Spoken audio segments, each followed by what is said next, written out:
मनुष्य अपने सत्कर्म या दुष्कर्म से ही अपने भविष्य को जन्म देता है।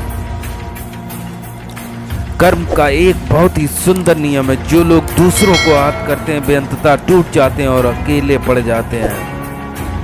यदि आप सभी के प्रति सकारात्मक दृष्टिकोण रखेंगे तो आपको वैसा ही प्रतिफल मिलने वाला है। माना कि कर्म की चक्की धीरे चलती है लेकिन पीसती भी बहुत महीन है। आपके शब्दों की गूंज से कहीं ज्यादा ऊंची आपके कर्मों की गूंज होनी चाहिए। उच्च कर्म एक महान मन का संकेत देते हैं। वह जैसा करता है वैसा ही भुगतान करता है। कर्म से विजय या पराजय होती है। कर्म पर भाग्य निर्भर होता है। कर्म में ही सफलता निश्चित होती है। शब्दों को जानने पहचानने से कुछ नहीं होता, उसका समुचित प्रयोग ही कर्म का सिद्धांत है। सच्ची सफलता सद्गुणों और सत्कर्मों से प्राप्त सफलता है। अगर किसी ने आपको चोट पहुंचाई तो रोना मत, इंतजार करना और देखना कि कर्म कैसे आपका बदला लेता है।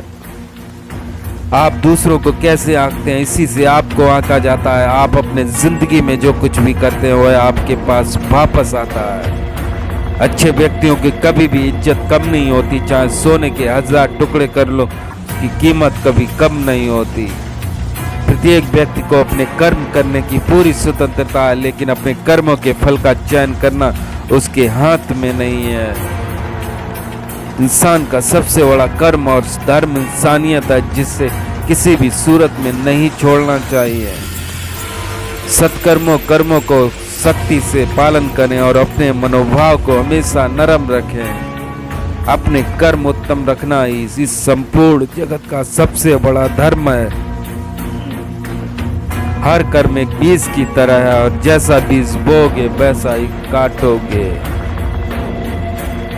परोपकार से महान कोई कर्म नहीं है, प्रेम से महान कोई धर्म नहीं है।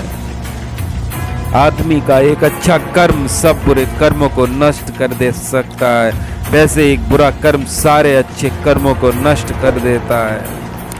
आपने जो कर्म किए हैं उनका परिणाम एक ना एक दिन जरूर आता है, आज कल या अगले जन्म या उसके भी अगले जन्म।